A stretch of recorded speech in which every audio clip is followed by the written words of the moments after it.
तो विजयदशमी की धूम पूरे देश भर में और अब रावण वध की इस वक्त तैयारी चल रही है। ऐसे में न्यूज 24 पर आप देखेंगे देश भर के अलग अलग हिस्सों में किस तरीके से इस कार्यक्रम का आयोजन किया गया है। रावण वध की सीधी तस्वीरें हम आपको दिखाएंगे देश के तमाम शहरों से।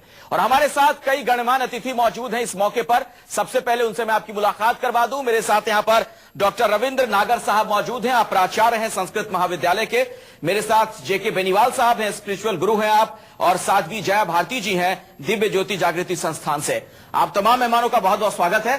और अपने दर्शकों को जरा कार्यक्रम की शुरुआत में आप कुछ तस्वीरें दिखाते हैं, उसके बाद हम बातचीत के सिलसिले को भी आगे बढ़ाएंगे।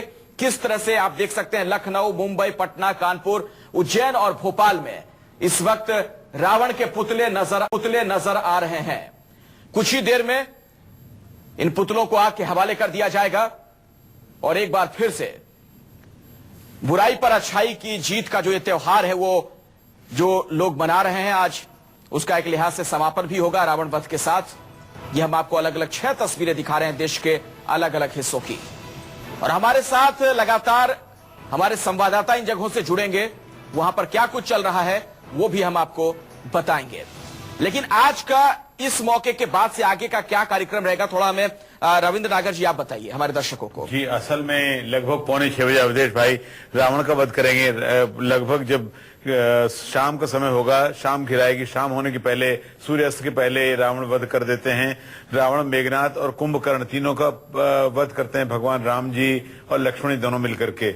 31 बाण उन पर चलाते हैं और उनके अमृत कुंभ में, नाभि में अमृत कुंभ है रावण के, उस अमृत कुंभ पर प्रहार करते हैं। और ये आपने ठीक कहा, असत्य पर सत्य की, धर्म पर अधर्म पर धर्म की विजय का है प्रतीक है ये, क्योंकि राम साक्षात धर्म के विग्रह हैं। रामो विग्रहवान धर्म, राम विग्रह धर्म के साक्षात प्रतिमूर्ति हैं और अधर्म की प्रतिमूर्ति हैं। रावण उस समय अधर्म को उन्होंने इतना बढ़ावा दे दिया था, उसको अवध कर देते हैं। रविंद्र जी, मैं दोबारा आपके पास आऊंगा, लेकिन दर्शकों को जरा कुछ तस्वीरें भी हम दिखाते हैं आपको। लिए चलते हैं, ये जो रामलीला की तस्वीरें सामने आ रही हैं, कुछ ही देर में यहाँ पर राष्ट्रपति प्रणब मुखर्जी भी पहुंचने वाले हैं। वहां पर आप देख सकते हैं ये जो मंचन हो रहा है रामलीला का, और सुनिए वो संवाद उस दौरान का जो बहुत ही ज्यादा शक्तिशाली है।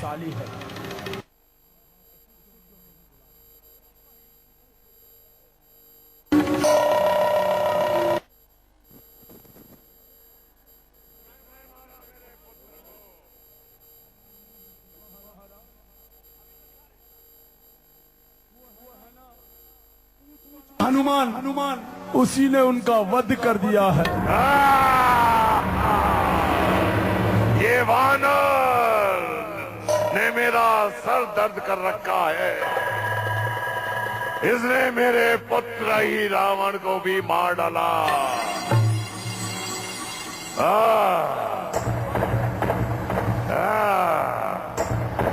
पर महाराज, मैं आपको आपकी कही हुई एक बात याद दिलाता हूं। आपने कहा था कि आपका 100वां पुत्र नारायणतक, जो बहुत ही ज्यादा शक्तिशाली है, आप उसे क्यों नहीं बुलाते? और क्यों ना उसे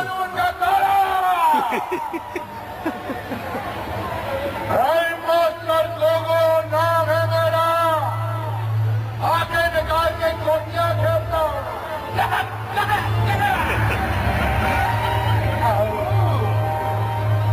उतारो नीचे, युद्ध की तैयारी करो। मुझे घड़ी के घंटे की तरह ऐसे ही लटकाओगे क्या? उतारो नीचे, उतारो नीचे। रावण का सबसे बलवान तुरंत घूमे।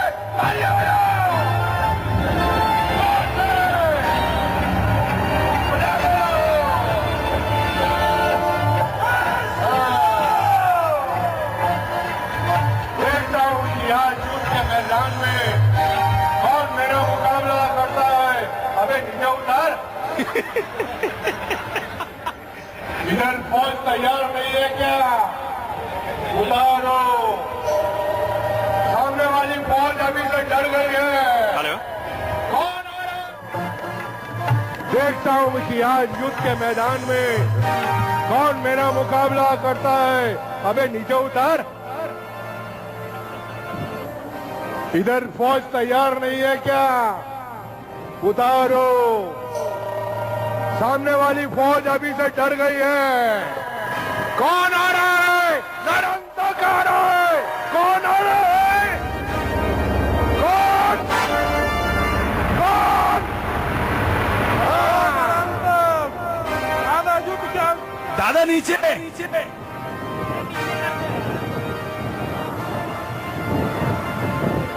नीचे आराम से लेना, क्योंकि मैं एक नन्हा सा प्यारा सा छोटा सा नारंतक हूं। आराम से आने दो, आने दो। सामने वाली फौज तैयार रहे। आज युद्ध होगा, महायुद्ध, कमाल का युद्ध।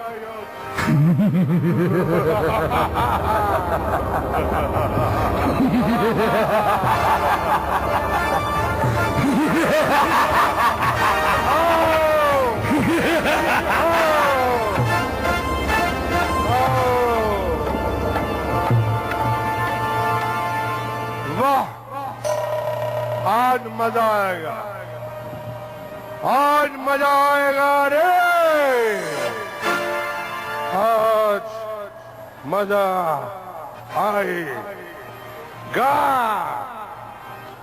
नरंतक नाम है मेरा। मैं आज युद्ध के मैदान में उतरा हूं। ये मेरी फौज है, ये सामने वाले की फौज है। मैं हूं सबसे शक्तिशाली रावण का वो पुत्र जिसे इस धरती में क्या आसमान में कोई हाथ नहीं लगा सकता। सबका सत्यानाश कर दूंगा, क्योंकि मैं हूं नरंतक। पुत्र नारांतक। क्या रिपोर्ट दी थी ताने? पुत्र नारांतक। पुत्र निरंतर। युद्ध दिन प्रतिदिन भयंकर होता चला जा रहा है। मेरे सारे योद्धा इस युद्ध में मारे जा चुके हैं, वीर गति को प्राप्त हुए हैं। लेकिन तुम्हारे जैसा बहादुर और बलिष्ठ बलवान ना कभी पैदा हुआ है और ना ही कभी होगा। मैं चाहता हूं कि अब इस युद्ध की बागडोर निरंतर मेरे पुत्र तुम संभालो। मैं साधारण नहीं, रावण हूं, रावण। क्या रिपोर्ट दी थी तूने? क्या रिपोर्ट दी थी तूने? यही बोले अखाड़ा के 100 कोस दूर तक कोई की आवाज नहीं निकलेगी। फिर ये तलवार वाले सामने कौन आ गए? 100 कोस इलाके की जमीन का जो माल है वो मेरा है, ऊपर का मेरा है। बोल, तुम तीनों जमीन के अंदर जाना चाहो या जमीन के ऊपर रहना चाहो? हमारे आंखों में कटाल के बाद बोल, किधर है? कौन है जो युद्ध करेगा? कौन है? आओ मेरे सामने, आओ, आओ, आओ।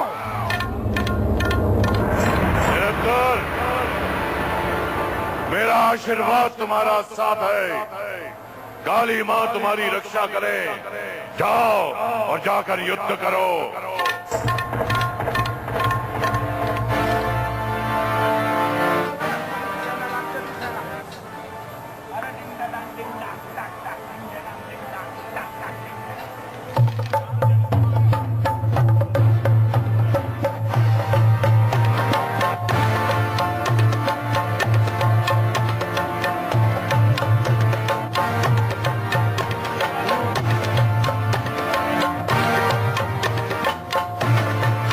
क्या करना है?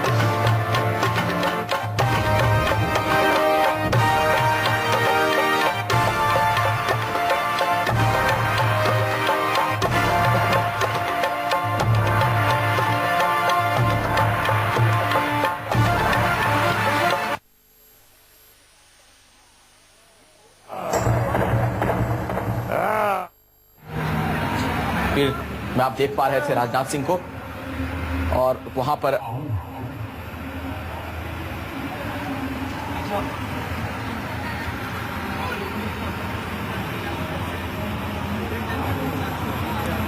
यही मैं अपने दर्शकों को बता रहा था कि वहां पर राजनाथ सिंह पहुंच चुके हैं। गृह मंत्री राजनाथ सिंह को आपसे कुछ देर पहले आपने तस्वीरों में देखा।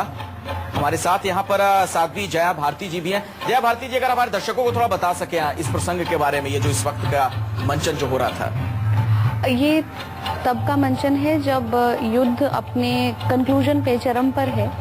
और सब लोग जानते ही होंगे जिन्होंने रामायण पढ़ी है कि कुछ कुछ अपने पुत्रों को, कुछ योद्धाओं को एक एक करके जो है रावण भेजते हैं युद्ध भूमि में, क्योंकि जितने भी योद्धाओं को वो भेज रहे हैं वो परास्त होकर के या वो मर रहे हैं, वहां पर उनकी हत्या हो रही है युद्ध में, और वो लोग वहां से या तो वीरगति को प्राप्त हो रहे हैं या वो मर जा रहे हैं, और या वो पूरा परास्त होकर लौट रहे हैं। तो ये नीलांतर एक पुत्र है रावण के, जिनको इस समय भेजा जा रहा है युद्ध भूमि में। तो रावण ने इस बार युद्ध का नायक उनको बना करके इस दिन जब वो नीलांतर को भेजते हैं तो उस समय का ये प्रसंग। अच्छा, एक खास बात ये भी है कि सब नामी गिरामी चेहरे नजर आ रहे हैं इस बार। हाँ, इस बार शक्ति कपूर दिखे अभी। पूरे दिल्ली में ये मैंने पोस्टर्स भी देखे हैं कि काफी जो बॉलीवुड की कास्ट है वो इस बार रामलीला में है।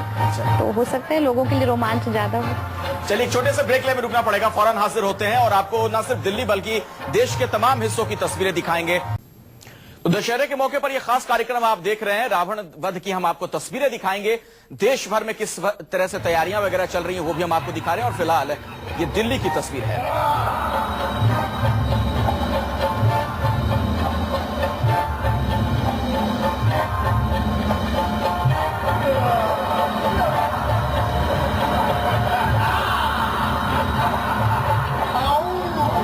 रविंद्र नागर जी, ये जो मंचन हो रहा है इस वक्त यहाँ पर हम मंच पे जो कुछ देख पा रहे हैं, ये समापन की तरफ है, इसके बाद रावण वध की शुरुआत होती है ना जी। इसके बारे में अगर हमारे दर्शकों को बताना इसके बारे में ये मैं क्या निवेदन है कि एक तो अखिलेश भाई ये जो हैं रावण बहुत शक्तिशाली हैं, कोई कमजोर तो है नहीं, और शक्तिशाली का ही सामना हो रहा है। अर्थात राम भी शक्तिशाली हैं, रावण भी शक्तिशाली है। रावण ने स्वयं शिव जी का बड़ा भक्त है और उसने शिव तांडव लिखा है, धगत धगत जो ललाट पट पावक किशोर चंद्रशेखर प्रक्षम। तो इसका मतलब बहुत भक्त है, उस शक्ति भी है और अहंकार भी। उसमें जो गधे का ऊपर सिर दिखा रखे हैं, आप बार बार देख रहे हैं इस पर, गधे का सिर मतलब ज्ञान को केवल वो गधे के समान वहन कर रहा है, ढो रहा है। अच्छा, इसलिए वो उसके सिर पे दिखा रहे हैं जी गधे को। अच्छा, गधे मतलब ज्ञान के भार को ढो रहा है, केवल उसमें ज्ञान के भार को जीवन में उतारा नहीं, उसने ज्ञान का जो उसका वास्तविक अर्थ है उसको उसने अब जीवन में लिया नहीं है और अपने ढो रहा है केवल। इसलिए 10 सिर बताए, 10 सिर इतना अहंकार हो सकता है, उसमें इतना अहंकार है, इतना और सब कुछ था रावण में कि क्या था, रावण रथी बिरथ रघुवीरा, रामचरितमानस लिखा है, रावण तो रथ पर बैठकर आए हैं और रघुवीर बिना रथ के हैं। तो अब जो देख रहे हैं, हम जो सामने देख रहे हैं, इसमें रावण के साथ राम जी का युद्ध हो रहा है और राम जी उसको प्रत्येक क्षेत्र परास्त भी करते हैं जी, क्योंकि राम जी के पास केवल सत्य की शक्ति है, उनके पास और तो कुछ है नहीं, सत्य है, धर्म है और उनके जीवन में एक आचरण है, एक सत्य है, इसलिए वो रावण को परास्त भी कर देते हैं, रावण परास्त हो जाते हैं। अच्छा, जया जी कुछ कहना चाह रही थी आप इस पर? अभी जो बात आपने कही कि 10 सिर और जो गधे के सिर वाली बात, युद्ध के मैदान में उतरा रावण एक इस प्रकार की, हमारे शास्त्रों में आता है विद्या ददाति विनय, कि जो विद्या है वो विनय प्रदान करती है। विद्या जो है आपके अंदर जो सकारात्मक चरित्र है, जो सकारात्मक आपके कैरेक्टरिस्टिक्स हैं, पोटेंशियल्स हैं, उनको जागृत करती है। लेकिन रावण के साथ ऐसा नहीं है। अगर हम लोग अपने इस एजुकेशन सेक्टर को देखें तो 2 चीजें भिन्न हैं, एक ज्ञान और एक विद्वता। विद्वता यानी कि जहाँ पर आप अपने दिमाग को एक टैंक या एक स्टोर हाउस, पुत्र निरंतर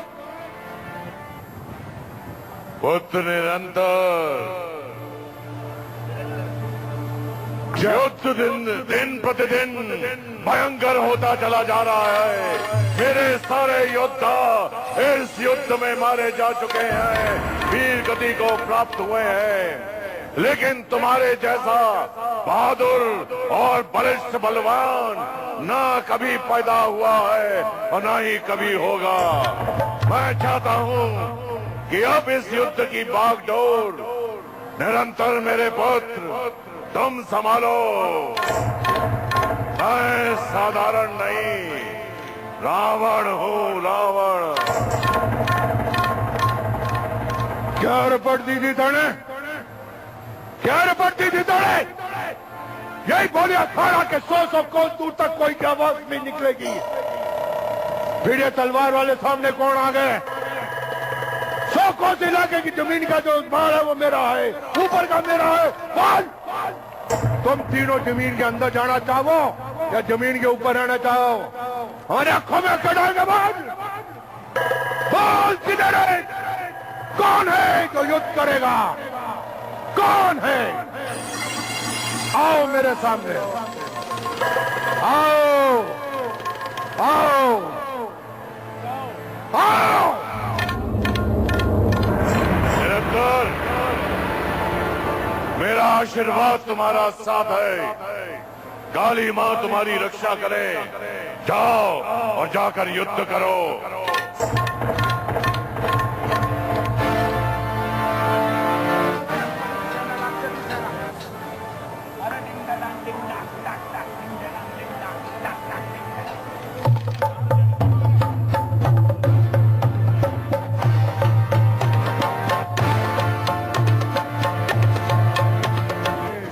उतारो। जय जय बजरंग बली, जय जय बजरंग बली, जय जय बजरंग बली, जय जय बजरंग बली, जय जय बजरंग बली, जय जय बजरंग बली, जय जय बजरंग बली, जय जय बजरंग बली, जय जय बजरंग बली,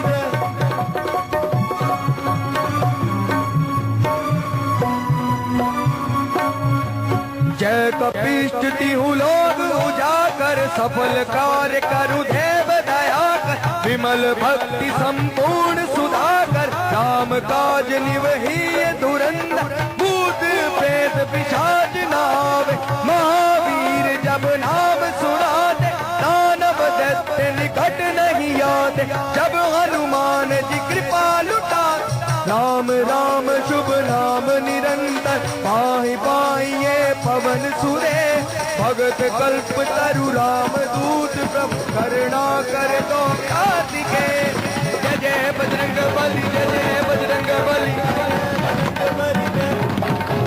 जय। रावण के पुतले में जल्दी आग लगा दी गई डॉक्टर साहब, लगता है तस्वीरें जो नहीं, ये पूर्व है असल में। पूर्व में पहले 6:30 पौने 6 बजे से 6:30 के बीच सभी लगभग सूर्यास्त के समय सभी पुतलों को, चाहे दिल्ली के हों, पटना के हों, लखनऊ के हों, बम्बई के हों, सब पुतलों में आग लगा दी जाएगी अखिलेश भाई। अच्छा। इसलिए ये समय एक निश्चित होता है और सायंकाल का समय होता है जब आतिशबाजी लोग देख सकें, पटाखे देख सकें, लोग उसका आनंद भी ले सकें। पटना में जो चुनाव की सरगर्मी है उससे जोड़ के देख सकते हैं, थोड़ी जल्दबाजी है कि रावण को जल्दी मुक्ति दो।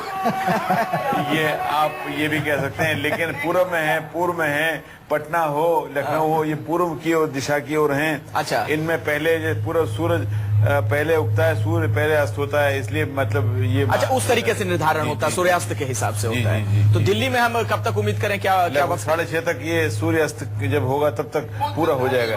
आज सूर्यास्त का समय है 5:45 लगभग। अच्छा अच्छा। तो सूर्यास्त जब होगा 6:30 तक पूर्ण सूर्यास्त हो जाएगा, तब तक इसको अग्नि के समर्पित कर देंगे पूरे। डॉक्टर साहब एक बात बताएं, आप तो प्रकांड विद्वान हैं, हर साल हम इस तरीके से रावण को जलाते हैं, इसके बावजूद रावण जिंदा क्यों रहता है? अभिमान हमारा ये ऐसे कुछ भी कहते हैं, एक तो क्रोध, एक अभिमान, दो वस्तु हटती नहीं व्यक्ति में से, मनुष्य में से। हाँ। अखिलेश भाई, हम कितना भी कहें लेकिन अभिमान हटता नहीं। अभिमान ये इस प्रतिस्पर्धा की भावना भी अभिमान में रहती है। बच्चे को 98% मिल जाए मार्क्स तो भी लगता है 99 क्यों नहीं मिले मुझे, 100% क्यों नहीं मिले, वो प्रतिस्पर्धा की भावना जो रहती है। और अभिमान, गुस्सा, एक क्रोध नहीं हटता व्यक्ति में से।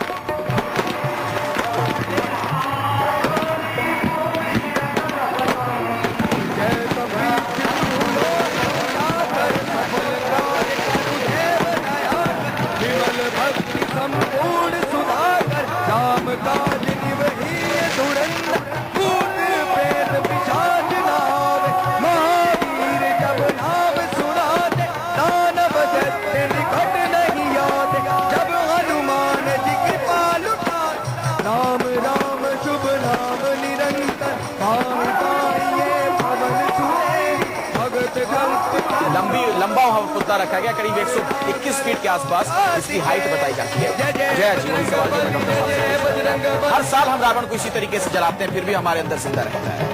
पहली चीज तो ये है कि भारत में मैं दोनों बात कहूंगी। एक तो जब भी हम ये नवरात्रे होते हैं और विजयदशमी के पर्व की तरफ हम बढ़ते हैं तो हमारे यहाँ भारत का एक कल्चर रहा है कथा को या तो नाट्य के तरीके से या मंचन से या फिर बोल करके बताना। तो दिस इज बल्कि मैं तो ये एक सूचना भी जी मैं इस पर आऊंगा मैम, माफी के साथ भी रोक रहा हूं। मैं इसी से शुरुआत करूंगा, एक ब्रेक लेना मेरी मजबूरी है, फौरन लौटेंगे। देखते रहिए न्यूज़ 24। अलग अलग जगहों की तस्वीरें हम आपको दिखा रहे हैं। पटना की तस्वीर हमने आपको दिखाई थी ब्रेक के पहले, वहां पर रावण वध जो है उसकी शुरुआत हो चुकी है।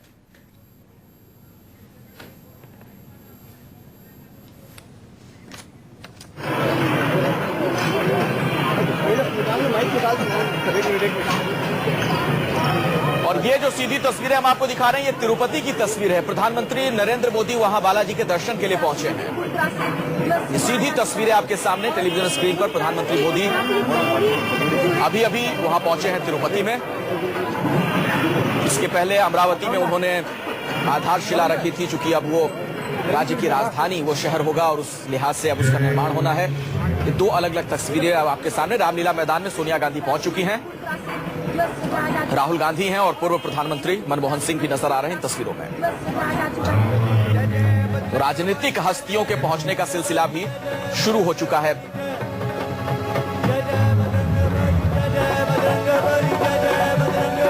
अच्छा, इसके पीछे कोई खास वजह है जया जी? आप बता रही थी ये जो राजनीतिक हस्तियां पहुंचती हैं, सोनिया गांधी पहुंची हैं, राहुल गांधी पहुंचे हैं, इसके पीछे एक संदेश है। और रावण का वध भी यही लोग करते हैं, तीर चलाकर।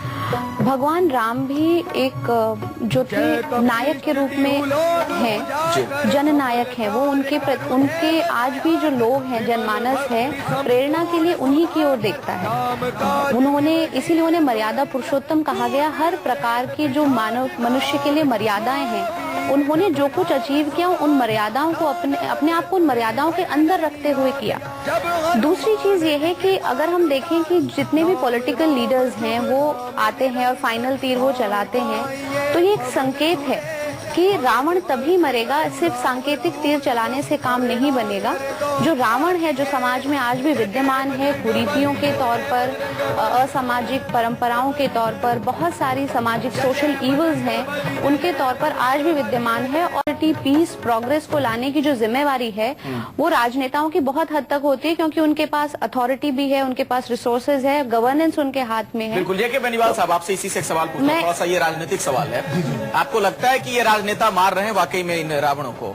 आनंद जी, ये दादरी में रावण क्यों जिंदा हो जाता है? ये सच्चाई है जी।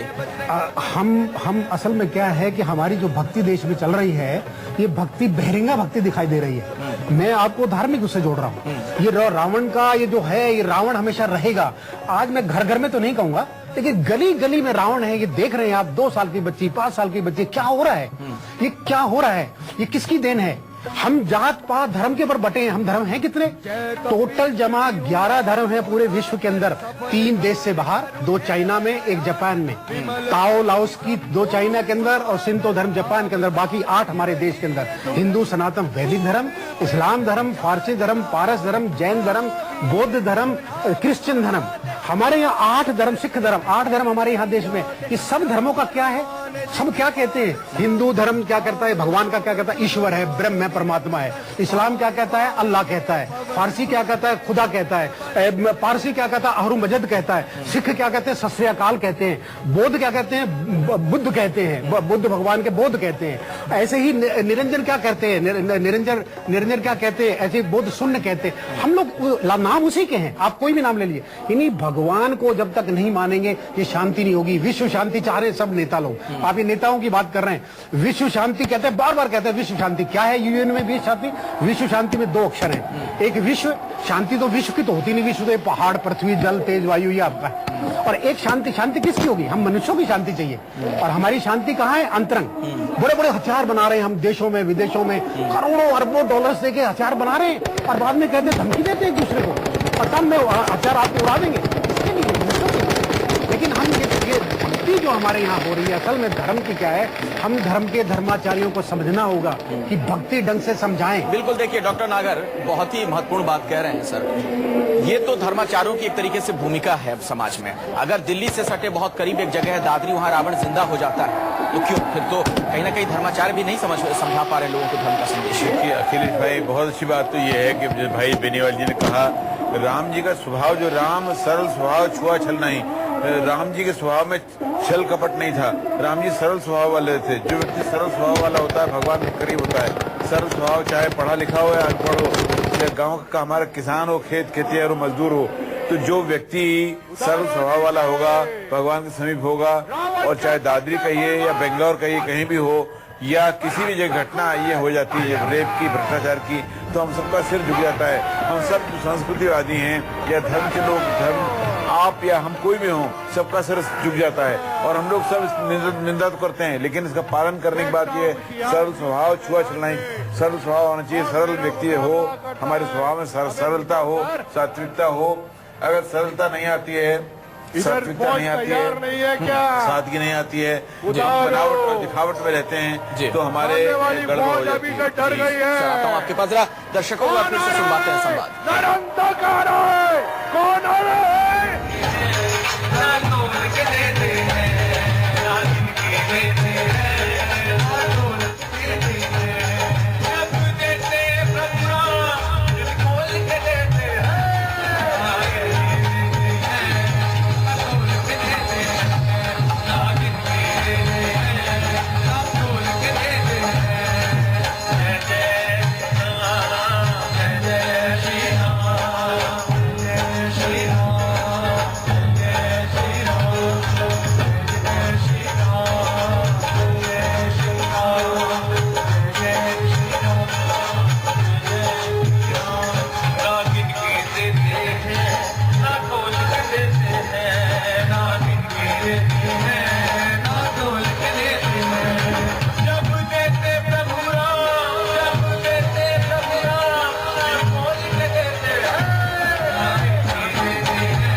से जवाब देना चाहूंगी कि एक चीज तो ये है कि भारत की संस्कृति में पर्व, या हम मानव सभ्यता में भी देखें, जो त्योहार और पर्व हैं हर साल आते हैं। जब जितनी बार एक धरती परिक्रमा करती है उसमें हम लोग हर साल पर्वों को मनाते हैं। तो पर्व का मतलब होता है गांठ बांध लेना। गांठ बांधने का अर्थ है कि आप याद रखें कुछ चीजों को, क्योंकि हमारी जो टेंडेंसी है, ह्यूमन टेंडेंसी है, वो भूल जाने की होती है।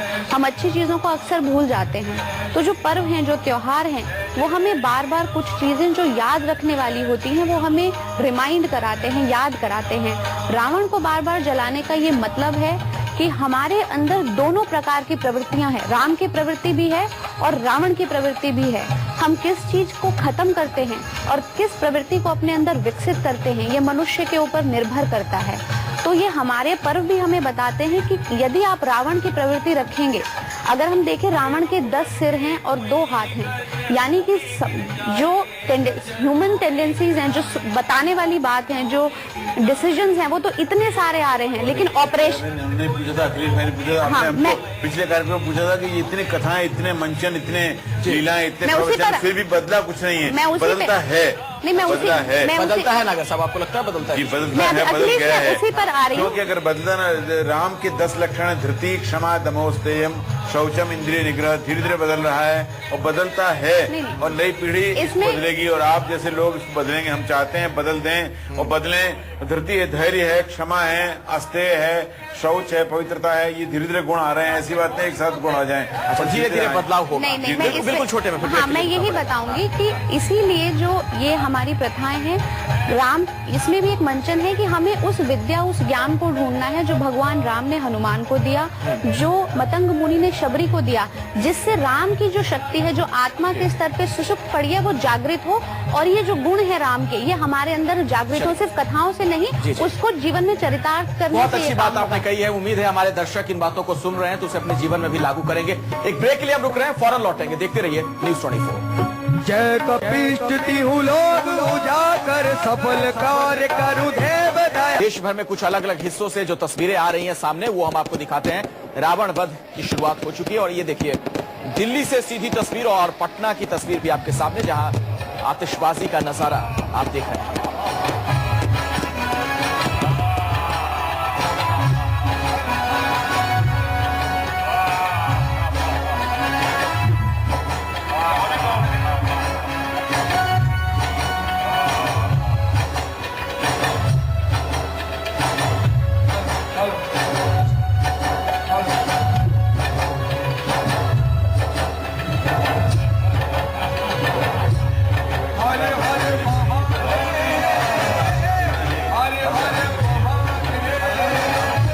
बल है, भगवान की शक्ति है, उनके मन में निष्ठा है, उनके मन में जो उत्साह है और जो काले पराजित होते जाते हैं उनमें असुर हैं, वो लोग असुर देख रहे हैं हम लोग। और ये रथ पे सवार होकर भगवान श्री राम आ रहे हैं। कई बार प्रयास किया जाएगा रावण को मारने के लिए। 31 बाण कहते हैं भगवान राम ने चलाए, अच्छा, तब जाके रावण मरा। रावण भी तो बलिष्ठशाली था, रावण कोई सामान्य व्यक्ति नहीं था। अच्छा, लेकिन रावण में गुण भी बहुत सारे थे, लोग ऐसा भी कहते हैं, उसको इस तरीके से भी प्रचारित करते हैं। अभिमान, एक अहंकार, ऐसा अभिमान एक गुण आ गया, Knowledge आ गया कि सारे गुणों को छुपा दिया उसने। अभिमान भारी पड़ गया। जी, राम जी विनम्रता बहुत थी, विनम्रता सबसे ऊपर आ गई। और ये देखिए तस्वीरों में हम दिखा रहे हैं नगर साहब, वहां पर राहुल गांधी पहुंच गए हैं, सोनिया गांधी है, पूर्व प्रधानमंत्री मनमोहन सिंह भी नजर आ रहे हैं और हामिद अंसारी साहब भी हैं, उपराष्ट्रपति महोदय भी नजर आ रहे हैं मंच पर। सब राष्ट्राध्यक्ष वहाँ जाएंगे। अच्छा, राष्ट्राध्यक्ष भी पहुंचते हैं। जी, और आखिर में जो बाण चलाया जाता है राजनेताओं की तरफ से। जी, राष्ट्राध्यक्ष जनता की ओर, सामान्य एक प्रत्येक व्यक्ति की ओर से, अंतिम जन की ओर से भी तीर चलाया गया, मतलब ये माना गया। इसका कुछ खास अर्थ निकलता है क्या बेनीवाल साहब? अर्थ ये कि सामान्य इसका अर्थ केवल यही है कि आखिर में ये आज के, मैं कलयुग के हिसाब से नहीं कम बताऊंगा, ये कलयुग के हिसाब से अगर जा करें तो आप पाठशालाओं से शुरू करिए, बच्चों को सिखाना शुरू करिए। 15 दिन में रामायण को कौन समझेगा? आज के बच्चे तो कंप्यूटर में करते हैं, लैपटॉप किसके पास बढ़िया है? आज बच्चों को देखिए, साइकिल चला रहा है वो बच्चा भी एक बढ़िया सा लैपटॉप लेके हाथ में चल रहा है, और एक कॉलेज में है वो तो गाड़ी लेके चल रहा है। आप कहाँ जा रहे हैं? हमें देखिए, हमारे धर्माचार्यों की आज ड्यूटी है कि देश बहुत गलत जगह जा रहा है। आपको अगर जो आप धर्म के प्रति, अगर हर चीज में भगवान के प्रति लाइए, हर चीज में धर्म को लाइए, खाने में, पीने में, जागने में, सुनने में। हम कहाँ से शरीर लाए? हमारा शरीर कैसे चल रहा है? हम कैसे खा रहे हैं? हम कैसे जिंदा हैं? और आजकल क्या कंपटीशन है? मेरा बेटा अमेरिका में पढ़ता है तो आपका बेटा कौन सी यूनिवर्सिटी में? भौतिकवाद मतलब हावी, आप यही कहना चाह रहे हैं? भौतिकवाद हावी। मैं आता हूँ इस पर एक ब्रेक के बाद, फौरन लौटेंगे। देखते रहिए न्यूज़ 24।